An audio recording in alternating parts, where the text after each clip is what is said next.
여러분 반갑습니다. 오늘부터는 베를로그의 슈퍼셋인 시스템 베를로그입니다. 이건 2009년도부터 베를로그의 상위 버전으로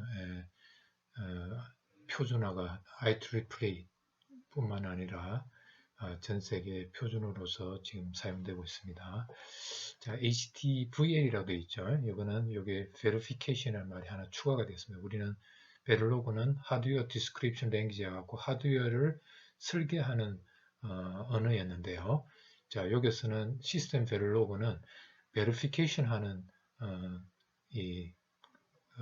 기능들을 갖다가 많이 집어넣어 가지고 지금 요거 시스템 베를로그는 여러분들 베를로그뿐만이 아니라 VHDL 있죠.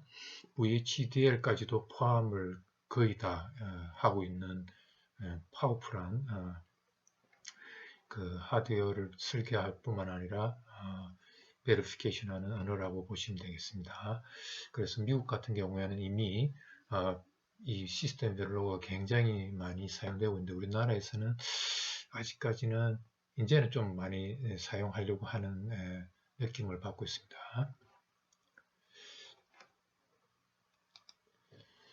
자, 그래서 오늘은 우리가 HT 베를로그에 대해서는 잘 알고 있으니까 시스템 베를로그에서 새로 추가된 데이터 타입에 대해서 대충 살펴보고 여기에서 이제 그 베를로그에서는 모든 데이터가 스태틱 라이프 타임을 갖고 있었는데요.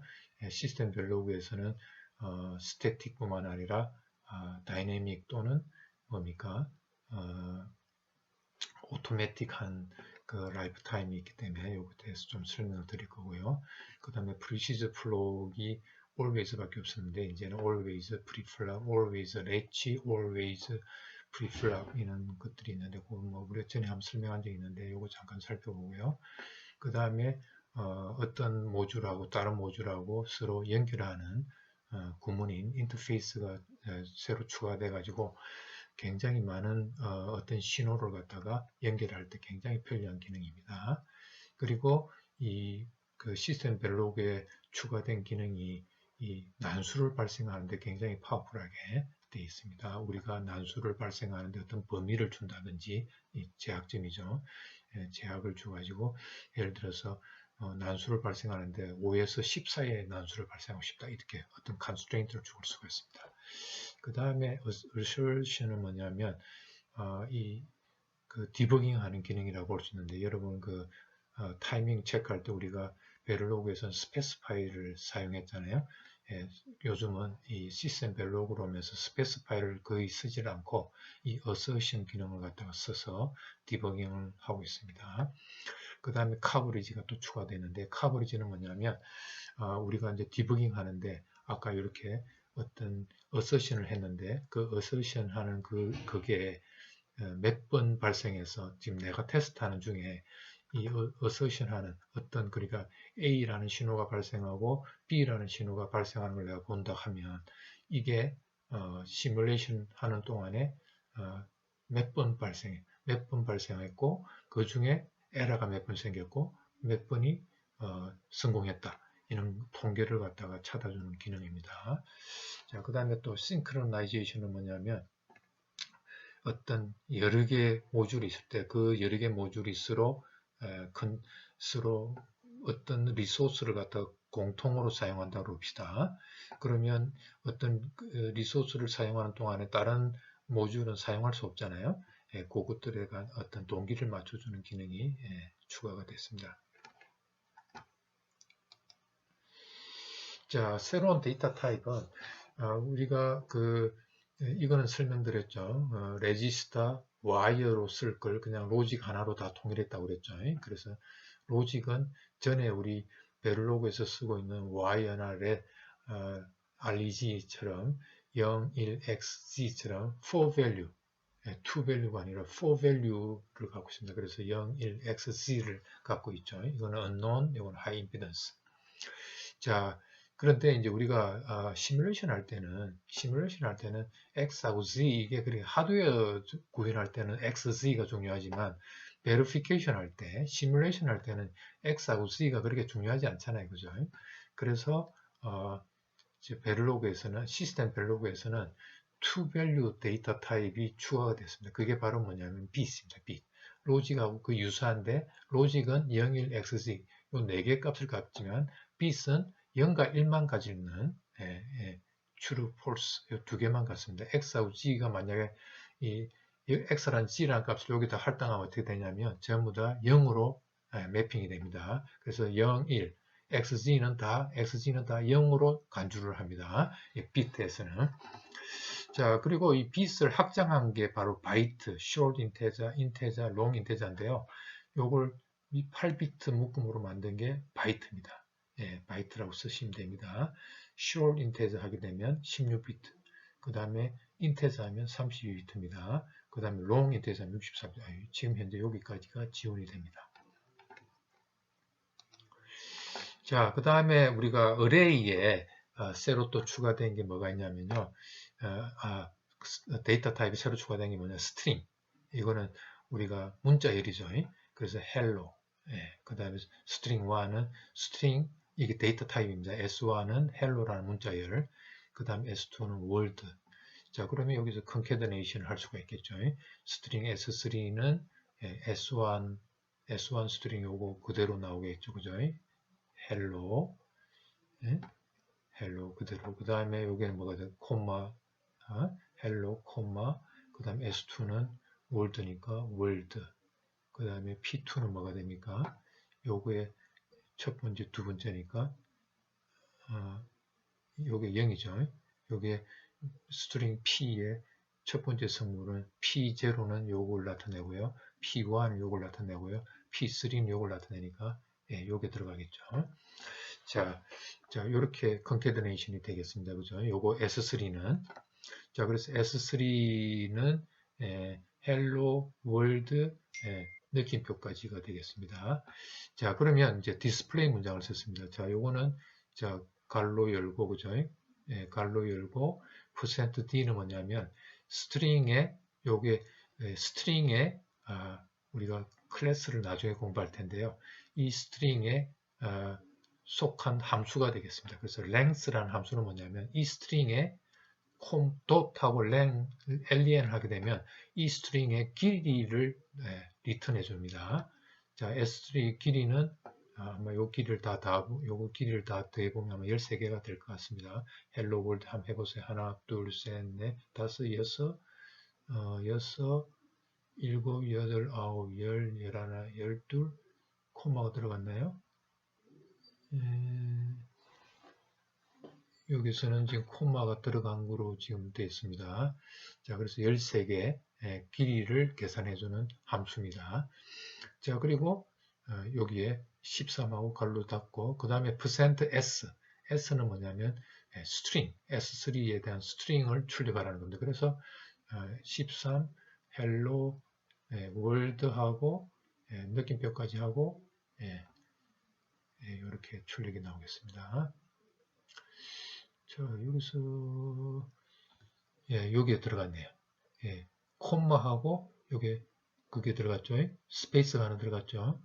그래서 여기에 스페이스가 들어가고 스페이스까지 포함해갖고 13개의 길이가 나옵니다. 자, 스트링이라는 변수가 또 데이터 타입이 추가가 됐고요. 자, 그 다음에 요거 보세요. 자, 인테자, 여기 아까 얘기했죠. 인테자는 32비트 0과 1 투밸류의 0과 1만 갖는 32비트의 데이터 타입이 인테자라고 int라고 그러죠. 인테자는 0, 1, xz를 다 갖습니다. intgr. 자, 그래서 int는 0과 1만 갖습니다. 값이. 이거는 32비트 길이를 갖는다고 그랬죠. 자, 그럴 때 요게 array인데 array에서 크기가 없죠. 이걸 갖다 우리가 다이내믹 array라고 하죠. 다이내믹. 자, 우리가 요거는 우리가 사이즈가 미리 안 정해졌고 내가 언제든지 이 길이가 실행하면서 늘어났다, 고무줄처럼 늘어났다, 줄어들었다 하는 게 바로 이걸 다이내믹 어레이라고 합니다. 이렇게 선언하면 값을 갖다 내가 편리하게 내가 늘렸다, 줄였다, 길이를 어레이의 크기를 갖다가 내가 변경해서 쓸 수가 있는 게 다이내믹 어레이고요. 여기 추가가 됐고요. 그 다음에 associative array, 연상 메모리라고 그러죠. 이거는 뭐냐면 AI의 스파스 디코딩 할 때 많이 쓰는 건데요. 자, 어레이 명이 나오고 그 다음에 여기에 뭐가 int 하고 여기에 인테자가 인덱스로 온다는 뜻입니다. 그러면 요거는 뭐냐면 값이 거의 뭐 1000개가 있다 하면 한 3개 정도만 0이 아니고 나머지는 전부 0으로 있는 거 있죠. 그러니까 값이 있는 게 몇 개 안 될 때, 그거 모델링 할 때 우리가 쓸 때 associative array입니다. 자, 그래서 여기에 인덱스가 인테저 값이 온다는 거고, 요거는 뭐냐면 인덱스 값이 스트링으로 온다는 겁니다. 예. 그래서 여기에 보시면 자, 먼저 요거부터 보면 그 다음에 여기에 QA하고 달러가 나오면 요거는 Q입니다. Q. 우리 공부했죠. P4. P4는 이렇게 해갖고 우리가 P4를 또 선언할 수 있습니다. 자, 그래서 하나 예를 들은 게 뭐냐면 command element 요거가 인테저 값이었죠. 예, 인테저 값인데 16이라는 값으로 사인했습니다. 그리고 아까 DA가 뭐였습니까? 다이내믹 어레이죠. 그리고 요거 생성자입니다. constructor. 자, 요걸 우리가 DA라고 하고 값을 아무것도 안 줬잖아요. 자, 그리고 나서 요걸 생성합니다. 값을 주는데 인테저 값이 16개 들어가게끔 이제 오브젝트를 생성하는 겁니다. 이렇게 내가 필요할 때 new라고 주고 값을 새로 이제 형성하고 실행하면서 내가 자꾸 변경할 수 있는 어레이입니다. 자, 그 다음에 우리가 C에 있는 거죠. structure하고 union을 우리가 사용할 수 있는데, 자, 예를 들어 union, 보통 보면 union 이렇게 되지. tag, 그 다음에 여기 있는 거는 pack 이게 없습니다. 그죠? C에서는 C나 C++에서는 tagged union, packed union, 이거 struct 이거 쓰질 않죠. 그런데 우리가 그 하드웨어를 설명할 때는 우리가 packed array, unpacked array 이게 있었잖아요. 그래서 packed array 요게 없으면 그냥 일반적인 C에서 쓰는 것처럼 그냥 똑같이 쓰는 건데요. 자, 우리가 그 시스템 베를로그에 있는 기능이 packed라는 게 있는데, packed는 뭐냐면, 자, 요 안에 서로 다른 데이터 타입을 같이 저장하는 구조체가 바로 struct이죠. 자, 그 다음에 시스템 베를로그에 추가된 기능에 type dep이 있습니다. 이거는 저번 이남할 때 enumeration 데이터 타입 얘기할 때 얘기했죠. 내가 FP라는 데이터 타입을 새로 만들겠다. 그러니까 이 데이터를 같이 저장하는 걸 갖다가 FP라는 내가 데이터 타입을 만들겠다는 얘기입니다. 그러면 이거는 무슨 뜻이냐면 11비트의 X4가 저장되는 요 데이터하고 그 다음에 1비트 저장하는 사인하고 그 다음에 52비트 저장하는 멘트하고 요건 아마 플로팅 포인트 를 저장하는 이게 엑스포넌트를 얘기하는 거고 요게 사인 비트를 얘기하는 거고 요거는 멘티사의 52비트 이렇게 해갖고 요거 3개의 멤버라고 그러는데 3개의 멤버가 동시에 들어가 있는 요게 같이 섞여 있는 FP라는 데이터 타입을 내가 선언한다는 얘기입니다. 그런데 이제 이게 없을 때는 그런데요. 이제 팩트가 되면 요걸 뭐냐면 패킹을 시킵니다. 우리 어레이처럼, 팩트 어레이처럼. 자, 그래서 이건 뭐냐면 요거 11비트, 요거 1비트, 그 다음에 요거 52비트 되고 토탈 뭐가 됩니까? 64비트가 되죠. 64비트의 한 엘리먼트로 요걸 변환을 시킨다. 패킹을 시킨다. 이거죠. 패킹에 저장하니까 우리가 값을 줄 때 이렇게 64비트 값을 그냥 주시면 됩니다. 64개의 메모리 공간이 필요하지 않고 그냥 한 개의 메모리 공간에 동시에 집어넣는. 자, 그래서 이거 패킹을 시키는. 그 다음에 이거 없애면 언패킹된 스트락으로 우리가 C처럼 사용할 수도 있습니다. 자, 그 다음에 이 tagged array는 tagged union이죠. tagged union은 뭐냐면 union하고 struct하고 차이점은 뭐냐면 자, 일단 tagged가 없다고 합시다. 자, 인테저 값하고 리얼 값하고 서로 다른 데이터를 한 개의 메모리, 이거는 지금 메모리 공간 따로 다 확보가 되죠. 요거는 요 두 개가 들어갈 메모리 공간 하나만 확보합니다. 그러면 요거 두 개 중에 자 인테저가 32비트 필요하죠. 그 다음 리얼은 몇 비트가 필요한다고 그랬어요? 예, 요거는 64비트가 필요합니다. 그러면 요 두 개가 동시에 들어갈 메모리 공간을 확보해야 되니까 요거 두 개 중에 큰 것 쪽의 길이에 맞춥니다. 그래서 32비트는 64비트 하고 있으니까 64비트 메모리 공간 하나만 확보합니다. 그래갖고 요게 들어갈 수도 있고 리얼 값이 들어갈 수도 있고 그러니까 요거는 각각 확보하는 거에 관해서 유니온은 한 개만 제일 큰 데이터 타입에 대한 메모리 공간을 확보해서 공통으로 들어가는 겁니다.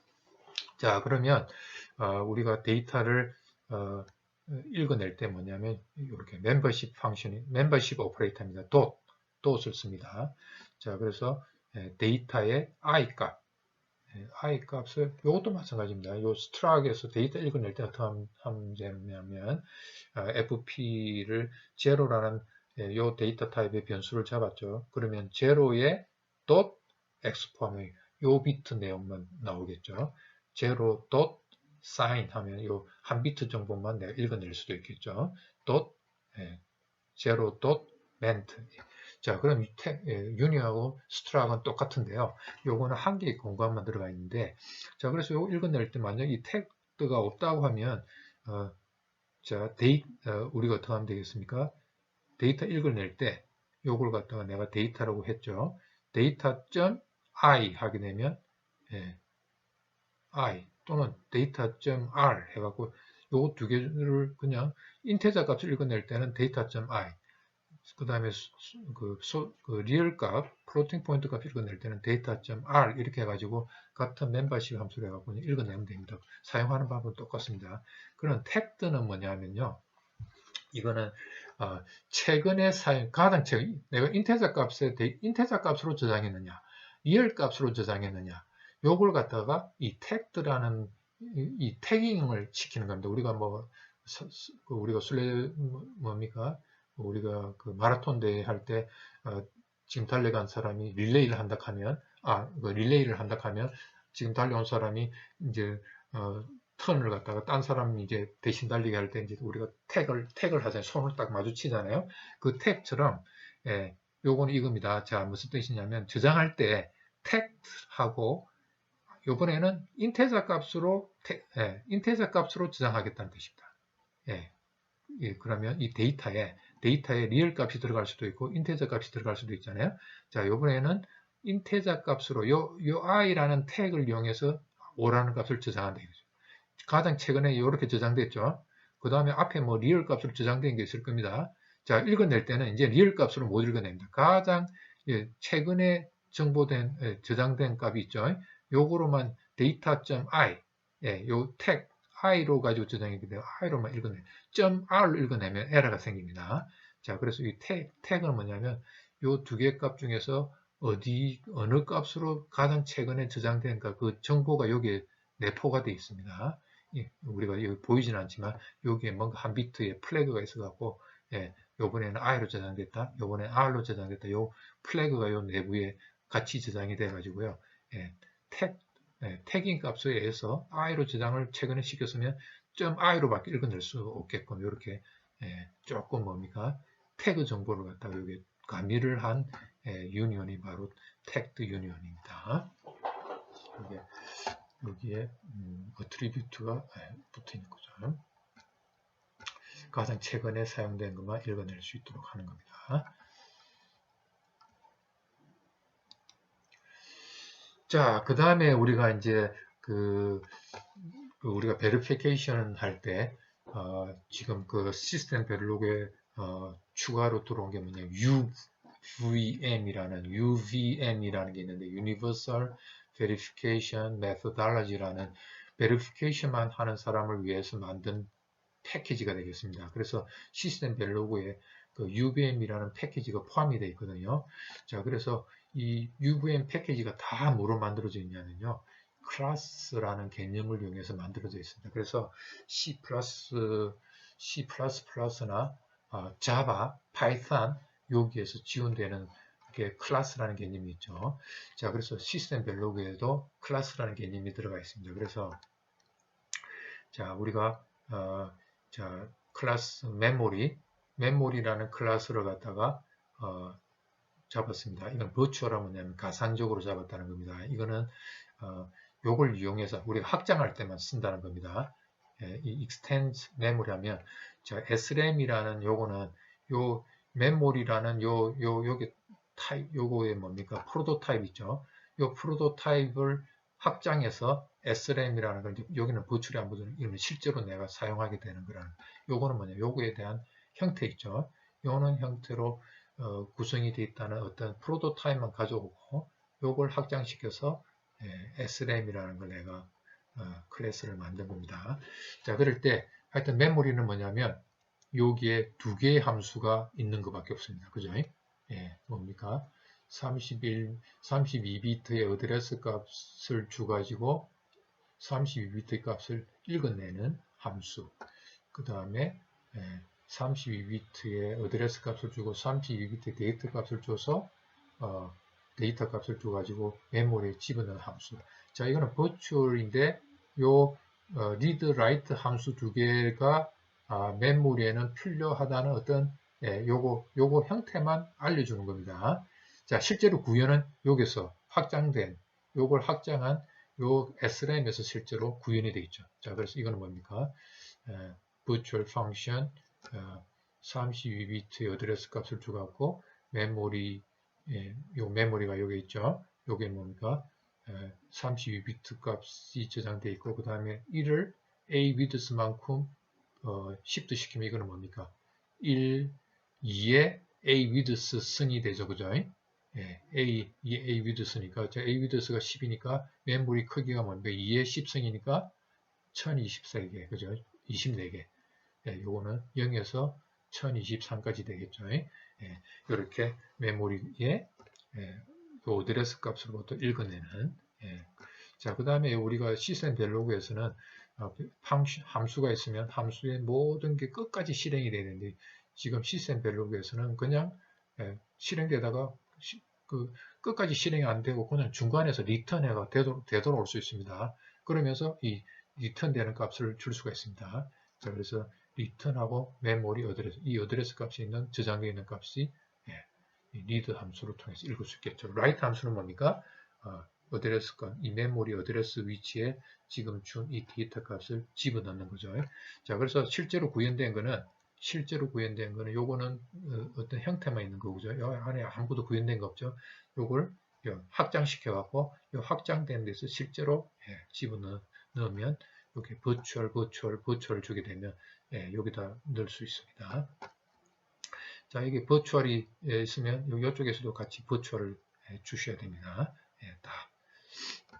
그리고 실제로 실행되는 거, 이 함수가 실행이 되겠습니다. 자, 이렇게 클래스는 뭐냐면 데이터, 요게 데이터죠. 요걸 우리가 property라고 합니다. 클래스에 데이터 저장하는 걸 갖다 property. 그 다음에 여기 있는 함수들이 있죠. 이 함수를 갖다가 method 또는 function, method.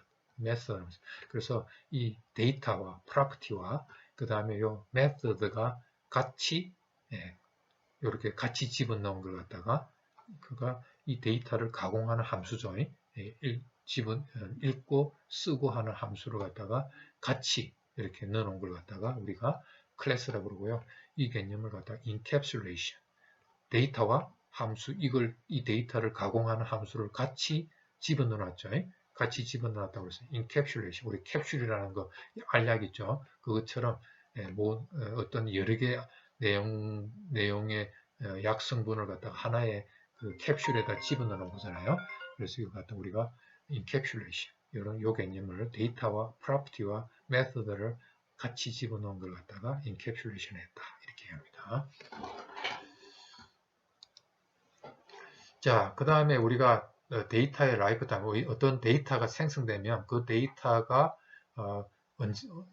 살아있는 그 생명 주기가 어떻게 되냐면 우리가 시스템 벨로그는 모든 게 스태틱이었습니다. 함수나 타스크나 우리가 모듈이 실행될 때 다 스태틱이거든요. 그러니까 모듈이 실행되는 동안 또는 타스크가 실행되는 동안 함수가 실행되는 동안에 그 데이터를 그 변수를 갖다 우리가 계속 사용할 수 있잖아요. 그죠?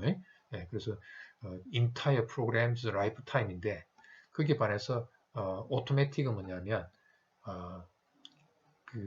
그 베리어블의 스코프 동안에 어떤 실행이 실행될 때 그 실행되는 어떤 스코프 내에 들어왔을 때만 사용할 수 있고 그 범위에서 벗어나게 되면 우리가 사라지는 이게 오토매틱입니다. 그래서 그 시스템 벨로그에서는 우리가 이 오토매틱이 이제 새로 추가됐다고 보시면 되겠죠. 옛날에는 스태틱밖에 없었는데 벨로그에서 스태틱밖에 없었는데 자 그래서 우리가 이렇게 사용하고 싶으면 함수나 또는 변수 앞에 뒤에 우리가 그 오토매틱이라는 키워드를 갖다 붙여주시면 됩니다. 자, 그럼 스태틱으로 사용하고 싶으면 static integer x 하게 되면 이거는 디폴트이기 때문에 그냥 스태틱은 안 붙여주셔도 되는데 여기서는 automatic integer x 하게 되면 automatic으로 사용되는 동안만 베리어블이 타스크나 함수 내에서만 사용되다가 그 다음에 이 함수나 태스크에서 빠져나가면 더 이상 우리가 사용할 수 없습니다. 그러나 우리가 베릴로그에서는 함수 타스크가 다 스태틱으로 잡기 때문에 함수 태스크가 빠져나가더라도 계속 우리가 사용할 수 있었죠. 그게 차이점이 있습니다. 자, 그 다음에 우리가 프리시저 블록에서는 이렇게 always, 콤비네이션을 자, 이거는 뭐냐면 우리가 사용할 때는 모르는데 이거는 뭡니까? 합성기한테 합성할 때 요 부분은 조합 논리로 구현해라. 요거는 레치로 구현해라. 요거는 프리플랍으로 구현해라. 이걸 알려주는 거죠. 우리가 시뮬레이션 할 때는 중요하지 않고요. 합성기 할 때 미리 이거는 조합 논리로 구현할 부분이다. 요거는 레치로 구현할 거다. 이걸 미리 알려주는 거죠.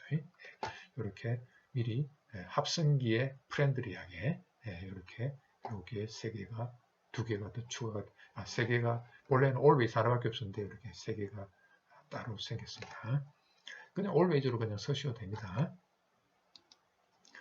자, 그 다음에 우리가 어떤 모듈이 있고 다른 모듈이 있을 때 그 모듈을 갖다가 우리가 연결을 시켜야 되잖아요. 연결할 때 그 신호들만 우리가 따로 이게 만약에 우리가 버스가 100개 신호선이 있다고 그럽시다. 그러면 이 100개를 다 연결해 줘야 되면 너무 힘들잖아요.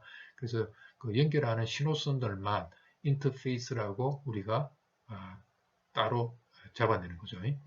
인터페이스하고 그다음 인터페이스명 내만의 인터페이스명을 적당히 주시면 되고요. 그리고 N 인터페이스를 꺼내면 됩니다. 자, 그러면 여기서 간단하게 두 개밖에 없는데요. 로직 A, 로직 B라는 두 개 신호인데 이게 만약에 100개가 있다고 합시다. 그러면 이게 연결하는 게 보통 일이 아니잖아요. 자, 그래서 여기서 간단하게 두 개만 있는 걸로 설명하고 있습니다. 로직 A, 로직 B라는 신호가 있고요.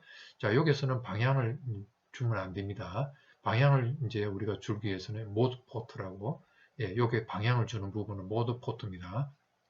그래서 모드 포트, 입력 방향에 해당되는 모드 포트, 모드 포트 in, 요거는 모드 포트 이름입니다. 그 다음에 출력 방향의 모드 포트 이렇게 어떤 모듈은 입력만 받아들이고 어떤 모듈에서는 출력만 하는 모드 포트가 있을 거 아닙니까? 이렇게 방향을 in 그리고 우리가 테스트 벤치하고 테스트 벤치가 있고 그 다음에 모듈이 있다고 그럽시다. 테스트하는 모듈이 있다고. 그러면 테스트 벤치는 신호를 갖다가 그냥 전부 다 출력으로 내보내겠죠. 그죠? 보통 출력하겠죠. 그 다음에 그 모듈에서는 요 테스트 벤치는 출력만 하겠죠. 그 다음에 테스트 벤치 모듈은 어떤 신호를 받아가고 출력한 걸 갖다가 테스트 벤치 반드시 또 출력으로 내주겠죠. 자, 이렇게 어떤 거는 입력이고 어떤 거는 출력으로 쓰게 될 때 입력으로 쓰는 모드 포트, 출력으로만 쓰는 모드 포트. 여기 인풋, 아웃풋 여기 다 있네요. 자, 하여튼 주로 입력으로 쓰는 거고 이거는 주로 출력으로 쓰는 거다 이렇게 해갖고 이렇게 이름을 주신 거라 생각하시면 되겠고요. 자, 그래서 A는 입력, B는 출력이다. 그 다음에 여기서는 요게 같은 방향일 필요 없죠. 요거에 거꾸로 돼 있죠. A고 요거는 A, B는 이렇게 거꾸로 보통 이렇게 돼 있죠. 자, 그러면 요게 모듈 두 개 내부는 우리가 뭐 어떻게 구현했는지 모르겠지만 하여튼 모듈 두 개가 있다고 합시다. 모듈 A, B 간의 인터페이스로 연결하는 겁니다. 이 두 개를. 자, 그러면 모듈 두 개를 테스트하는 타 모듈이 있겠죠. 자, 그러면 여기 이제 인터페이스, 인터페이스하고 요거 I, 인터페이스하고 이름을 내가 I라고 줬으면 되고 뭐 갈로 있어도 되고 없어도 상관없습니다. 자, 인터페이스 이름을 요 인터페이스 요거죠. 내가 인터페이스란 INTF라는 인터페이스를 만들었죠. 자, 그럼 요 I는 요거로 구성되어 있는 인터페이스라는 겁니다. 즉 뭐냐면 AB라는 두 개의 신호가 있다는 겁니다.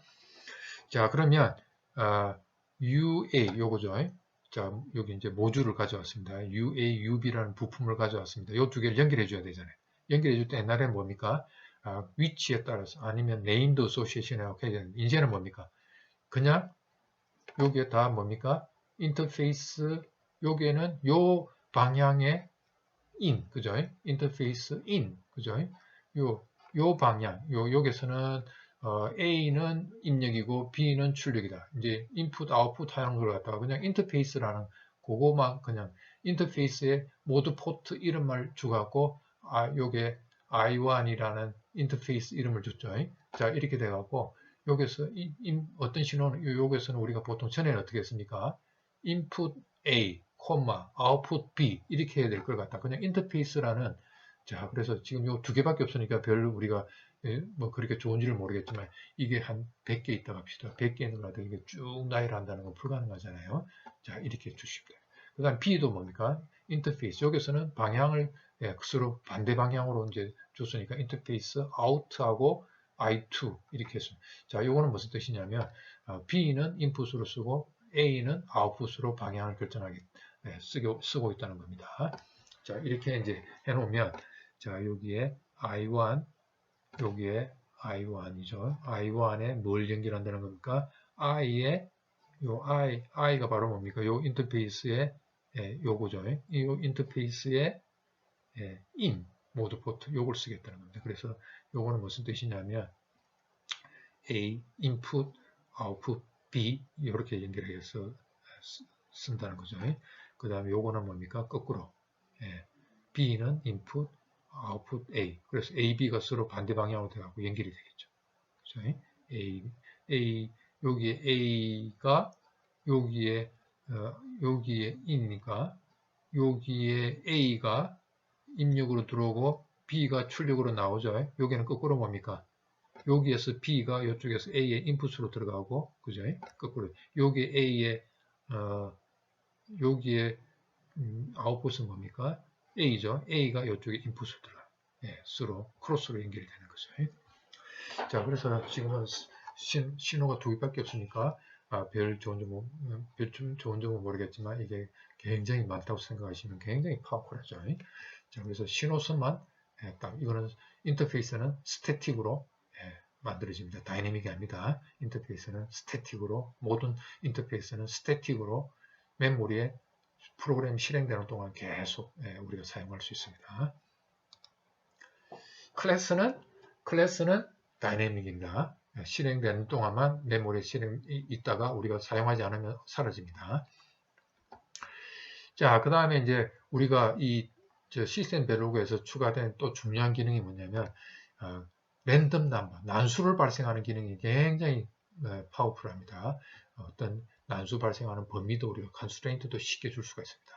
자, 예를 들어서 이렇게 클래스라는 개념 아까 얘기했죠. 클래스는 이는 데이터가 있는데 거기에 제약점을 이렇게 컨스트레인트라는 제약점을 줄 수가 있습니다. 자, 여기에서 우리가 클래스 내에서 쓸 수 있는 데이터 타입이 뭐가 있냐면 랜덤이 뜻입니다. 자, 빛 앞에 랜드가 붙게 되면 요게 뭡니까? 48비트의 요 변수의 데스트라는 이 변수가 난수 값을 갖는다. 난수 값으로 줄 수 있다는 뜻입니다. 이게 랜덤의 약자입니다. 랜드. 자, 그래서 48비트인데 난수를 발생할 겁니다. 난수 발생해서 값을 준다는 뜻입니다. 자, 여기도 마찬가지로 이건 이제 이더넷의 프레임입니다. 이건 데스티네이션 어드레스, 소스 어드레스, 그 다음에 프레임의 타이프. 자, 그 다음에 요거는 페이로드. 한 바이트에 데이터가 갔다 왔다는 겁니다. 이 이더넷 프레임에 들어가 있다는 겁니다. 그 다음에 이건 저번에 얘기했던 CRC입니다. 32비트에 우리 이더넷 통신에서는 CRC가 32비트입니다. 프레임 체크 시퀀스라고 그러죠. 프레임 체크 시퀀스. CRC 값이 되겠고요. 그 다음에 이 32비트에는 이거는 나중에 우리가 일부러 이게 데이터가 에러가 생긴 거로 만들어줄 때 쓰기 위해서 프레임 시퀀스, 체퀀스, 크라프트라는 게 여기 들어가 있습니다. 자, 그럴 때 여기 보면 constraint의 이건 constraint의 인스턴스 이름입니다. 자, payload하고 그 다음에 payload가 뭡니까? 요거죠. 바이트 값이죠. 바이트의 요게 사이즈입니다. 사이즈. 요거의 길이가 얼마냐 함수를 보여주는 겁니다. 자, 그럴 때 요게 뭔가 이 바이트가 다이내믹 어레이죠. 요게 길이가 가변적으로 고무줄처럼 늘어났다 줄어들었다는 거죠. 자, 그럴 때 이 페이로드의 이 다이내믹 어레이의 사이즈가 뭡니까? 여기에 실제로 확보 new 해가지고 확보를 하죠. 컨스트럭트를 해갖고 만약에 여기에 10바이트를 내가 저장했다 하면 사이즈는 10이라는 값을 넘겨줍니다. 그죠? 자, 그럴 때 자, 여기에 시센 벨로그에 새로 추가된 오퍼레이터 인사이드입니다. 요거는 뭐냐면 그 다음에 또 새로운 게 이거 뭐냐면 대괄호 46, 1500 하면 46, 47 요게 어레이가 46, 47, 40 값이 46, 47, 48 해가지고 1500까지 값이 들어가 있는 어레이라는 뜻입니다. 요거입니다. 46, 47 해갖고 1499, 1500 이 값이 들어가 있는 어레이를 만들 때 이렇게 콜론이라는 연산자를 주시면 됩니다. 자, 그러면 이 페이로드의 길이가 46에서 1500개 있도록 만들어라 이 뜻입니다. 네, 그래서 이 페이로드는 그래서 요거의 길이가 45개면 만들지 않습니다. 만들 때 46에서 1500개 내일 때만 오케이. 요거 밖의 범위는 그냥 에러로서 아예 만들 때 만들질 않는다는 뜻입니다. 이렇게 제약점을 주는 거죠. 자, 그 다음에 여기에 좋은 프레임일 때는 여기 있죠. 프레임 시퀀스, 프레임 체크 시퀀스가 여기에 0이 요 32비트가 전부 다 올 제로가 될 때가 좋은 프레임이라는 여기 전부 다 제로가 들어가 있을 때는 그 프레임이고 한 개라도 1이 들어가 있으면 bad 프레임이 되겠죠. 자, 이럴 때 그 프레임을 만들 때는 여기 전부 다 뭡니까? 요 제약점을 줬죠. 0으로 전부 다 들어가 있도록 만들어진다. 그러니까 요 두 개 조건이 있죠. 요 두 개 조건이 요 두 개 조건이 들어가서 요 프레임이 데이터가 만들어진답니다. 요게 없으면 요 범위를 벗어난 것도 들어갈 수 있겠죠. 그 다음에 길이가 요 범위를 벗어난 것도 만들어질 수 있지만 지금 컨스트레인트가 요 두 개가 들어갔을 때는 요 길이만 만들어지고요. 그 다음에 요게는 0이 32비트짜리 0이 들어간 것만 만들어지도록 제약을 준 거예요. 제약을 이렇게 난수를 발생할 때 제약을 줄 수 있다는 겁니다. 자, 그럴 때 여기서 실수를 가장 많이 하는 게 FCS 크라프트를 0이 들어가라고 주라고 할 때 우리가 이꼴로 주게 되면 에러가 생깁니다. 요거 이퀄리티 있죠. 우리 로직 비교할 때 있죠. 로직 비교할 때 0인가 아닌가 체크하는 그걸 줘야 됩니다. 0이라고 주기가 쉬운데요. 이렇게 좀 에러가 생깁니다. 자, 그 다음에 우리가 난수를 발생할 때 이렇게 RAND를 붙여주게 되면 이 부분이 전부 다 난수를 발생하게 되는데 이것도 난수로 가지고 전부 다 데이터가 만들어지는데요. 자, 이거 만들 때 어떻게 하느냐면요. 여기가 없네요. 우리가 요게 나중에 요게 이 RAND가 붙은 요 DAST하고 .randomize 요거 있죠. randomize라는 함수를 부르게 되면 데이터가 난수가 생성됩니다.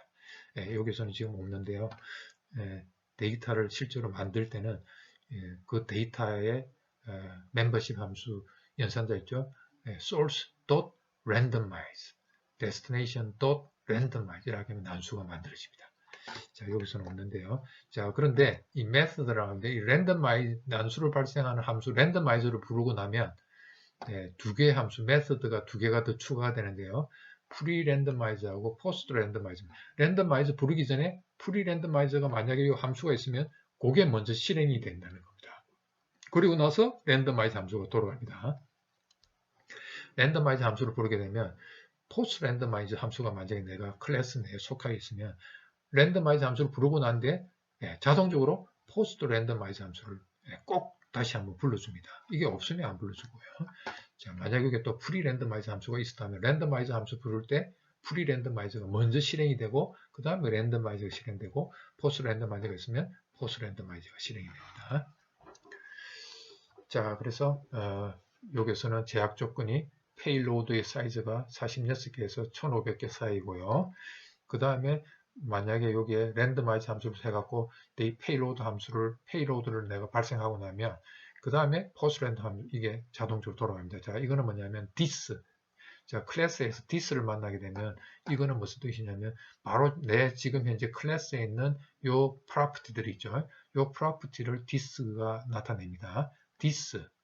그 다음에 calculate FCS. 요거는 지금 요 클래스에 속하는 membership method입니다. 여기는 지금 생략이 되어 있는데요. 여기 뭔가 다른 자리에 있을 겁니다. calculate FCS 여기 이제 frame check sequence 우리 CRC 값을 계산하는 함수가 뭐가 있겠죠. 여기에 돌아가 가지고 CRC 값을 계산한다는 겁니다. 그 CRC 값으로 요거 집어넣어 준다는 얘기죠. 자, 그 다음에 요거는 뭐냐면 craft frame. 요 craft frame 요거 한 비트 값이죠. 요게 난수로 발생하고 0, 1, 두 개 값이 있겠죠. 자, 그러면 요게 크라프트 프레임이 0이면 무슨 뜻입니까? 정상적인이죠. 정상적인 거 아무것도 안 하는데 만약에 요게 1이면 뭡니까? 크라프트 프레임이 됐다는 거죠. 그러면 크라프트 프레임을 발생하라는 겁니다. 요게 1이면 크라프트 프레임을 만들어. 아까 요 크라프트 프레임이 아까 뭐였습니까? 여기는 없는데 아까 크라프트 프레임은 여기 아까 뭐 여기 있었죠. 요거하고 FCS 크라프트가 있었죠. 요게 전부 다 제로면 정상적인 프레임이고 한 개라도 1이 들어가면 잘못된 프레임이라고 그랬잖아요. 그겁니다. 자, 그래서 요 크라프트 프레임, 요 비트가 1이면 프레임을 크라프트 시켜라. 뜻이죠. 그러면 this 크라프트 프레임 해갖고 아까 그 마지막 프레임에 어떤 한 비트가 1이라는 값을 집어넣어갖고 크라프트 시키겠죠. 이런 식으로. 요 this도 잘 기억하십시오. 클래스에서 this를 만나게 되면 현 클래스에 있는 자기 데이터를 this로 나타냅니다. 여기에 있는 여기에 있는 요거는 이제 여기 있는 calculate FCS가 여기 함수가 있겠죠. 지금 여기는 안 보이는데 요 클래스에 있는 calculate FCS를 이용하라는 겁니다.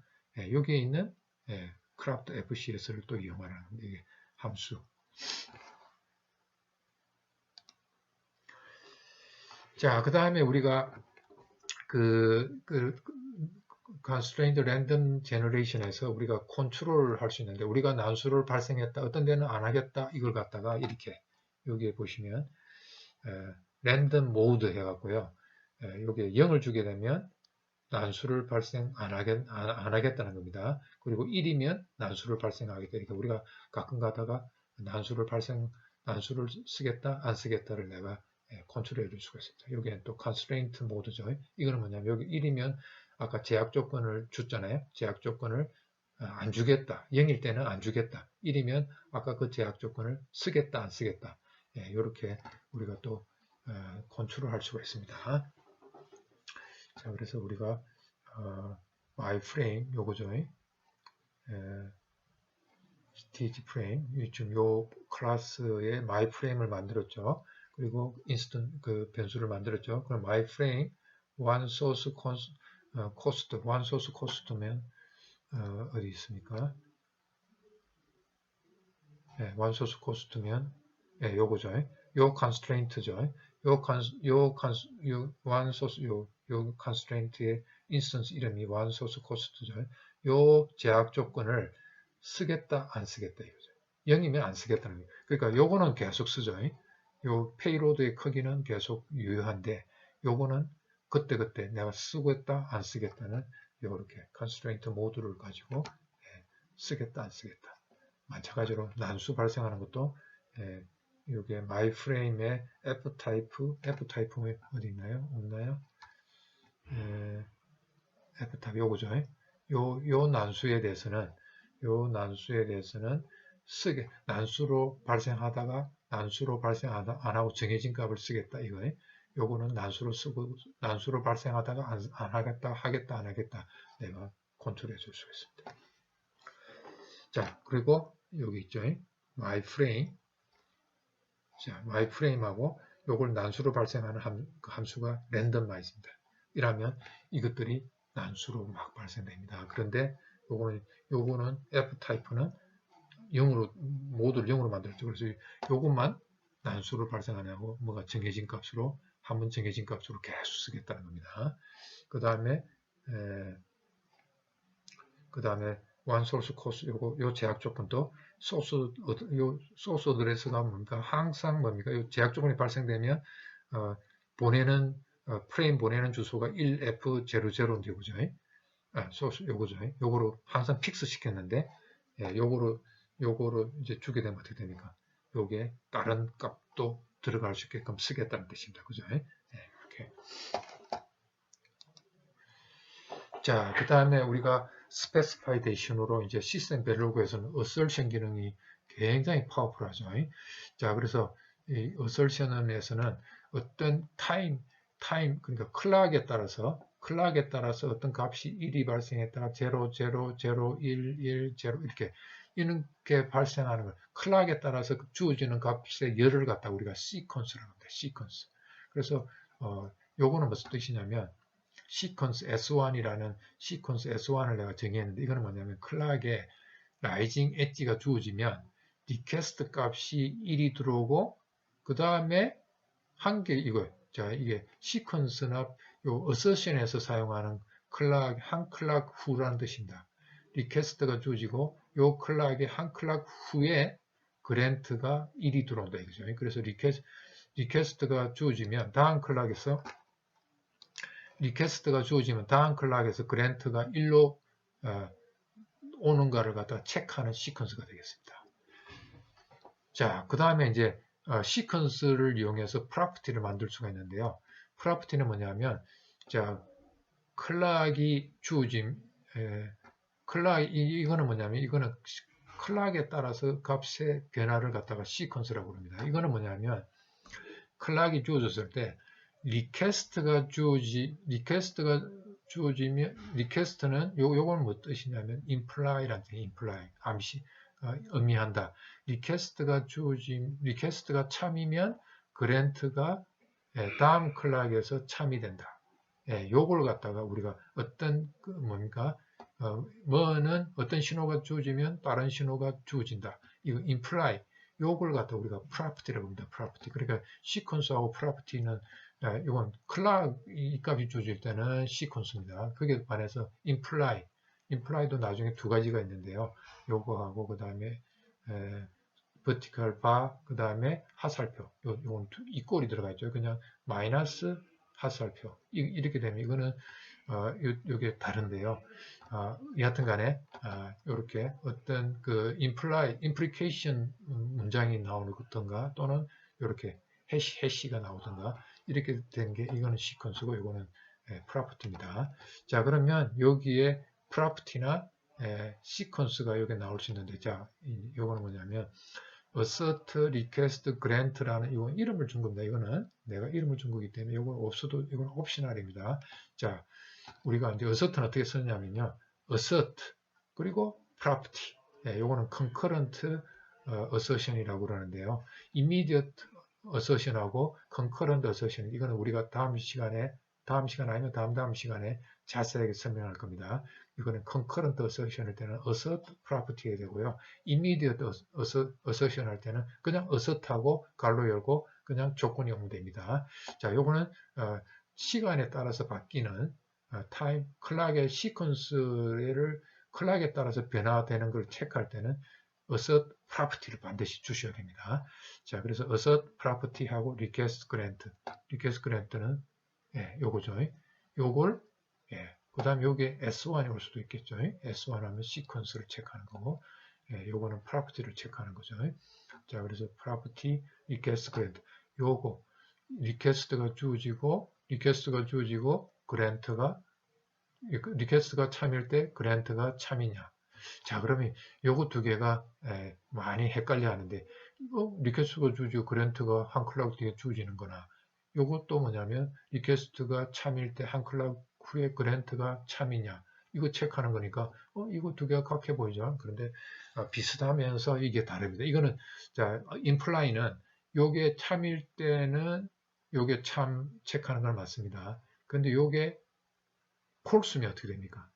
임플라이는 무조건 이것도 참이 됩니다. 요게 폴스일 때는. 그렇다 보니까 요게 폴스인 경우까지 포함하고 있죠. 네, 그래서 요거하고 엄밀히 따지면 다릅니다. 자, 그래서 요게 참일 때는 아무것도 안 합니다. 예, 보통 요게 참일 때, assert 요게 이제 체크해가지고 참일 때는 문장이 아무것도 없죠. 아무것도 없고, 그 다음에 else하고 요게 나오잖아요. 그죠? 그래서 보통 pass statement는 아무것도 안 주어지고요. else, 즉, 이게 request grant가 틀렸을 때, 예, 요게 아닐 때, 이걸 체크하고 있는데, 이거는 뭐 발생하는 거는 내가 이게 발생한다는 게, 이거는 그냥 우리가, 묵시적으로, 예, 이거는 계속 발생하는 거니까 아무것도 안 보여줍니다. 그러다가 이게 아닌 경우가 발생하면 뭡니까? request not followed by grant. 리퀘스트가 그랜트 신호하고 페어가 안 되고 있다. 이거 주어지면 이게 나야 되는데 안 되고 있다는 걸 에러 메시지를 내보내. 자, 이게 보면 에러, 이게 또 시스템 펑션입니다. 에러 하면 에러 이렇게 하면 에러 그 다음에 요 메시지가 나옵니다. 그래서 에러가 발생했다는 걸 모니터에 보여주는 겁니다.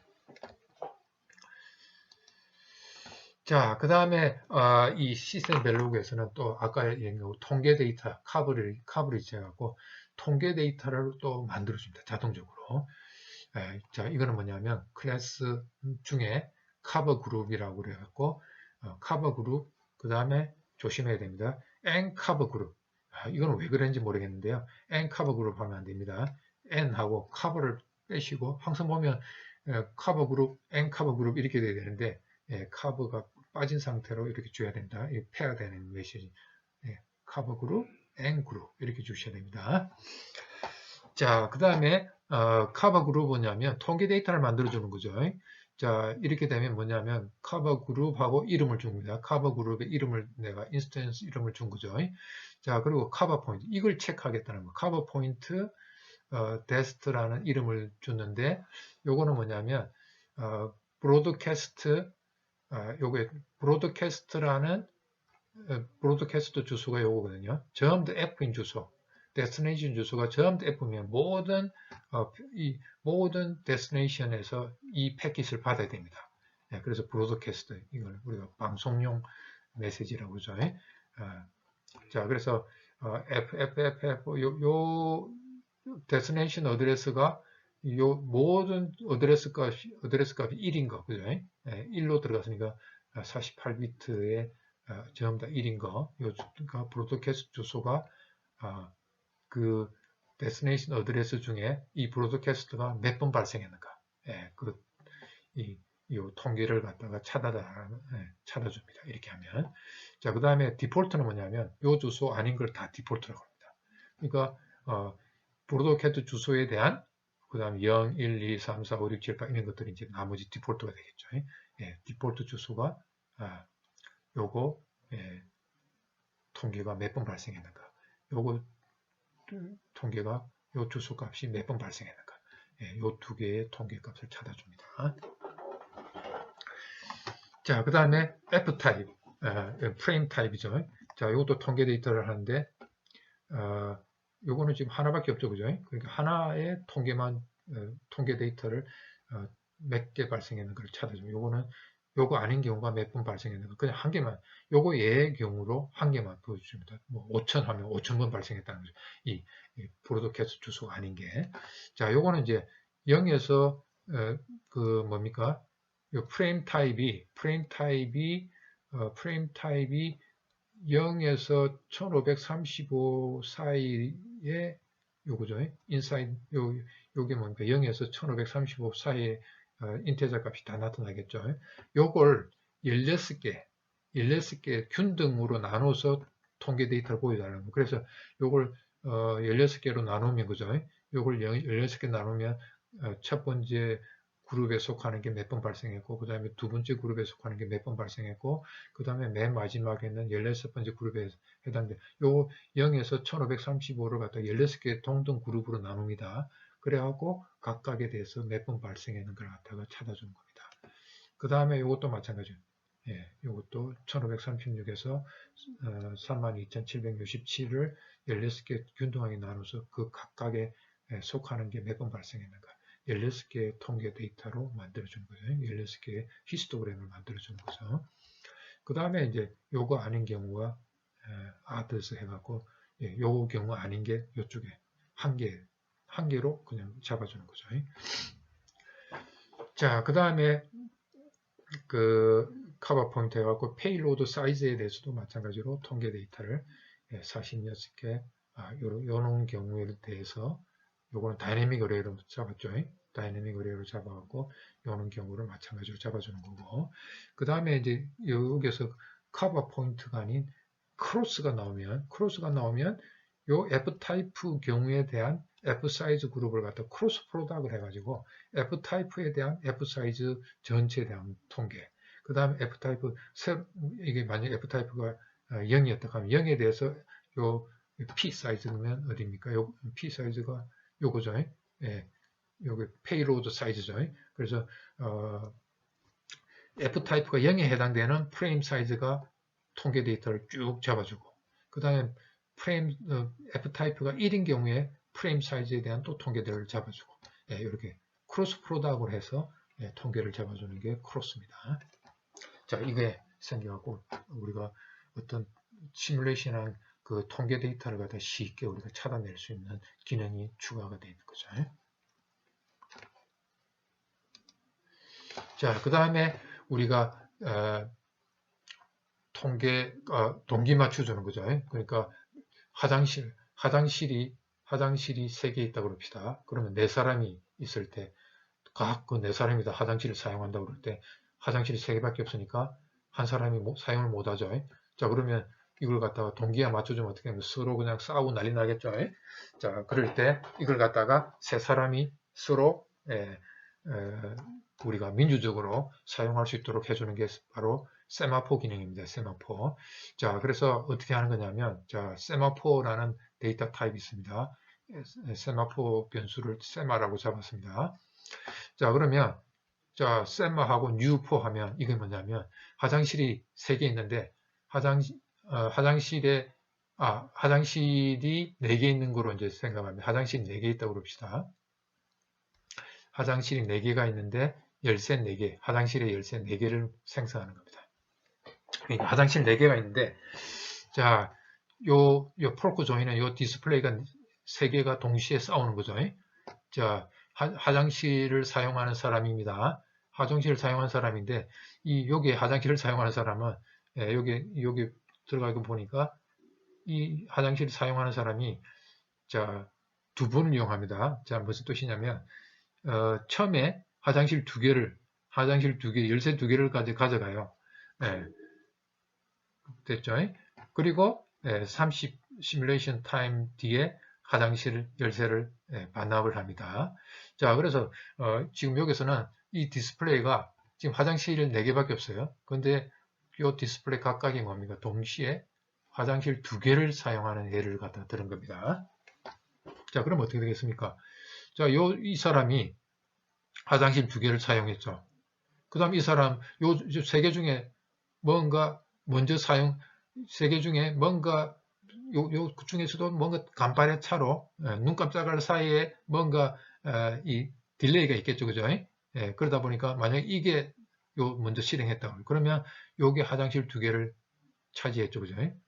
그리고 30시간 후에 30시간 후에 다시 이게 get하고 put 함수가 뭐냐면 요 세마포의 메서드입니다. 클래스로 정의되어 있기 때문에 메서드가 get하고 put이 있는데요. get은 뭐냐면 화장실 열쇠를 가져가는 거고요. 다시 반납하는 게 put입니다. put. 자, 그래서 요거 2개 중에 먼저 태스크 요 디스플레이가 요거 아니면 요 2개를 이용했죠. 그럼 2개가 남았죠. 그 다음에 요게 만약에 돌아갔다 하면 요거 2개하고 요거는 이제 이용하려고 해도 안 되겠죠. 왜냐하면 열쇠 2개, 4개를 다 썼잖아요. 자, 그래서 뭐 요거 중에 또 요게 먼저 돌아가갖고 화장실 열쇠 2개를 반납했다 하면 그 다음에 이제 요게 이제 화장실 2개 열쇠가 남아 있으니까 네, 이제 요게 돌아갈 수 있겠죠. 뭐 하여튼 요거 간에 서로 동기를 맞춰주는 거죠. 그게 바로 세마포 기능입니다. 자, 요게 시스템 벨로그에 세마포 기능 동기 맞춰주는 게 자동적으로 들어가 있습니다. 자, 그 다음에 많은 데이터 우리가 파이포에 대한 게 또 구현이 되어 있습니다. 이게 메일박스라고 이름되어 있는데요. 자, 여기서 내가 패킷, 우리가 이더넷 통신을 한다면 패킷이라는 걸 만들 때잖아요. 자, 여기서는 간단하게 패킷이 어떻게 되냐면 어드레스 값하고 데이터 값, 요 2개 값만 저장한다고 합시다. 간단하게. 자, 그 다음에 요 패킷의 데이터를 랜덤이라는 게 붙어 있을 때는 요걸 랜덤마이저하고 데이터 값을 발생해주는 데이터 값을 실제로 부여하는 게 랜덤마이저 함수라고 그랬죠. 자, 그럼 포스트 랜덤마이저는 뭐냐면 랜덤마이저 함수를 어딘가 쓰겠죠. 쓰고 나면 요게 자동적으로 실행이 됩니다. 그래서 패킷이 발생됐고 그 패킷 어드레스 값은 뭐고 데이터 값은 뭐다니 이게 자동적으로 랜덤마이저가 데이터만 발생하면 이게 자동적으로 실행해서 무슨 값이 발생되는 실제로 화면에다 뿌려주는 거죠. 자, 뭐 간단하게 패킷이라는 게 있다고 합시다. 이 클래스가 있어요. 자, 그러면 우리가 데이터를 패킷이라는 데이터가 아까 어드레스하고 데이터 값이 있다는 그것만 우리가 명시했지 아직 데이터 발생해 주지 않았죠. 데이터 발생해 주는 건 뭡니까? 랜덤마이저라고 그랬잖아요. 자, 그러면 실제로 데이터를 발생해 주는 거는 이 제너레이터라는 클래스를 갖다가 만들고 있습니다. 자, 제너레이터는 뭐냐면 아까 했던 패킷 클래스 내 클래스를 와도 됩니다. 패킷이라는 클래스를 가져왔죠. 그 다음에 메일박스, 요거 메일박스라는 게 시스템 밸류가 생겼습니다. 메일박스, n박스를 패킷 아까 잡았던 패킷하고 그 다음 n박스를 갖다가 실제로 베리어블을 갖다 만든 거죠. 자, 여기서 아까 putget이 있는데요.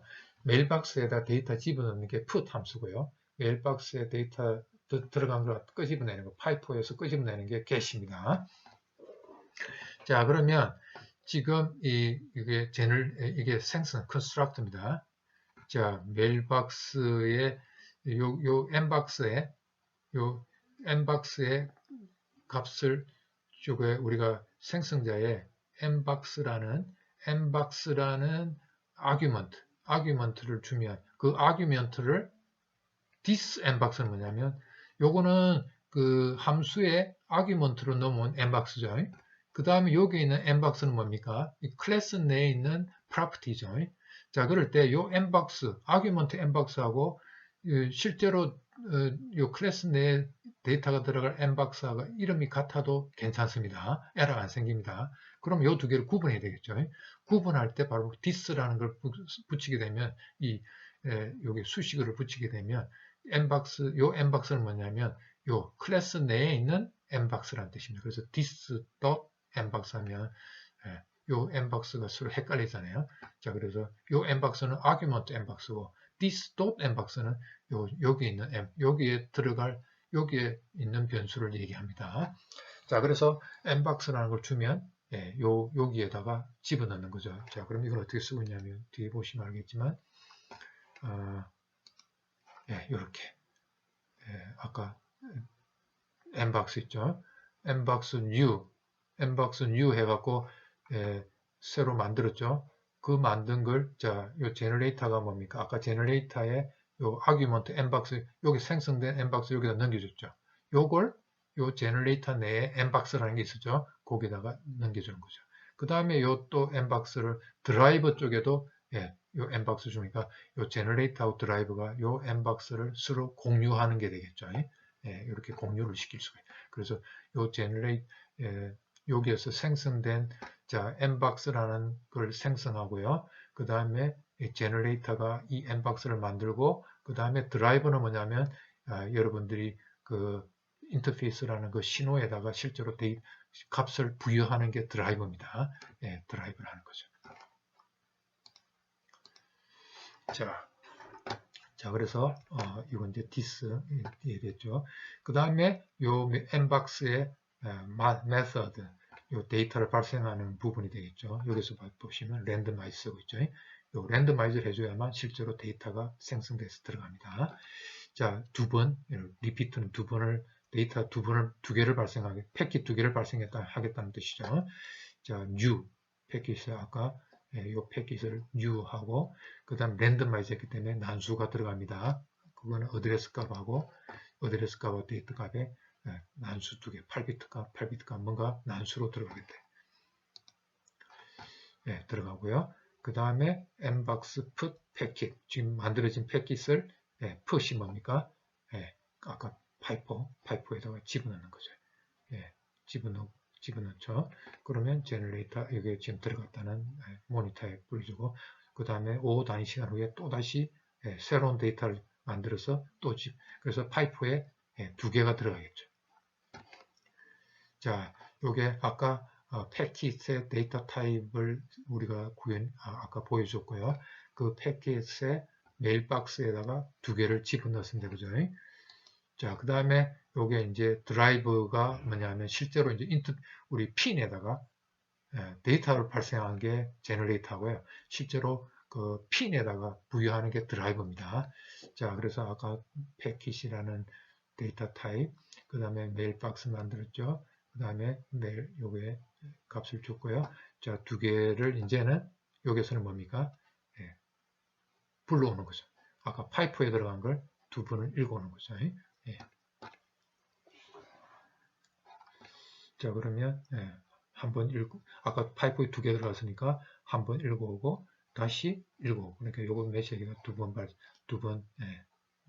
표시가 되겠죠.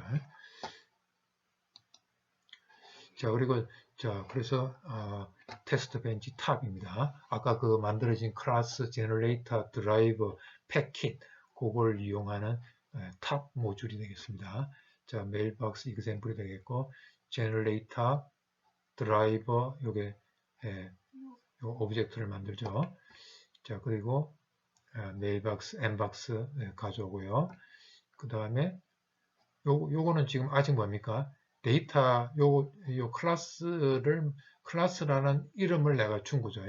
제너레이터에 나만의 이름을 젠 주고 요 드라이브의 클래스에 대한 이름을 드라이버 주고 아직 요거는 메모리 아직 생성되지 않고 그냥 이렇게 사용하노라 이 변수를 내가 사용하노라 그냥 데클레이션을 쓰는 이는 변수를 사용하겠노라고만 한 거고 실제로 메모리에는 아직 생기지 않습니다.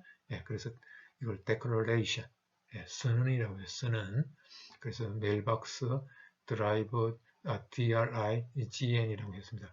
자, 그럴 때 이걸 갖다가 메모리에다가 실제로 값을 메모리를 확보하는 건 definition이라고 합니다. 확보하는 건 U라는 생성자를 써야 됩니다. 그래서 M박스의 생성자. M박스에는 아마 생성자가 없었을 겁니다. 패킷에는 없죠. 없으면 디폴트 생성자 U가 자동적으로 만들어집니다. 그래서 여기서는 U라는 생성자가 자동적으로 시스템이 만들어줍니다. 메서드를.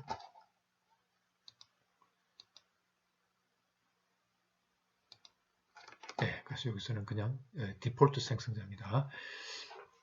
그 다음에 젠은 요거 아까 여기 있는 M박스 값 왜냐하면 이 제너레이터하고 드라이브를 서로 연결해 줘야 되기 때문에 여기에서 만들어진 M박스를 서로 같이 만들어 주는 거죠. 요걸 M박스 같은 걸 줘가지고 여기에서 넘겨준 제너레이터를 이 드라이브가 읽는 거죠. 자, 그래서 제너레이터 드라이브 주고요. 그 다음에 요거 아까 요 두 개 폴크로 스레드를 같이 생성하죠. 이거 요 두 개가 다 뭡니까? 드라이브는 아까 뭐였어요? 제너레이터는 뭡니까? FIFO 요 M박스에다가 값을 두 개를 집어넣는 스레드고, 그 다음에 드라이브는 뭡니까? 읽어내는 거죠. 자, 그래서 어느 게 먼저 실행될지 알 수 없죠. 자, 만약에 드라이브가 먼저 실행된다면 어떻게 될까요? 파이프에 이 값을 먼저 안 넣었으니까 어떻게 됩니까? 그냥 아무것도 실행이 안 되겠죠. 자, 근데 제너레이터 먼저 실행됐다 하면 파이프에 값을 하나를 집어넣겠죠. 하나 집어넣자마자 그 다음에 이게 실행될 수 있겠죠. 그러면 집어넣자마자 그냥 이게 읽어내겠죠. 만약에 제너레이터가 두 번이 먼저 실행이 됐다 하면 파이프에 데이터가 두 개가 동시에 들어가겠죠. 그리고 드라이브가 실행된다면 뭐 두 개를 한 개 읽어내고 그 다음에 또 한 개 읽어내고 이렇게 요거 실행되는 순서에 따라서 파이프에 데이터가 몇 개 들어가는 게 달라지겠죠.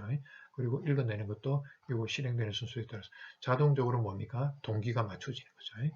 자, 그래서 우리가 동기 맞춰주는 거는 우리가 걱정을 안 하셔도 돼요. 시스템 벨로그를 이용하게 되면요. 자, 이것을 해서 우리가 시스템 벨로그에 추가된 기능들을 우리가 벨로그를 공부했기 때문에 어떤 것들이 더 추가가 됐는가를 갖다가 살펴봤습니다. 다음 시간에는 우리가 어설션이라든지 그 다음에 클래스에 대한 개념을 갖다가 좀 더 집중적으로 살펴보도록 하겠습니다. 예, 수고하셨습니다.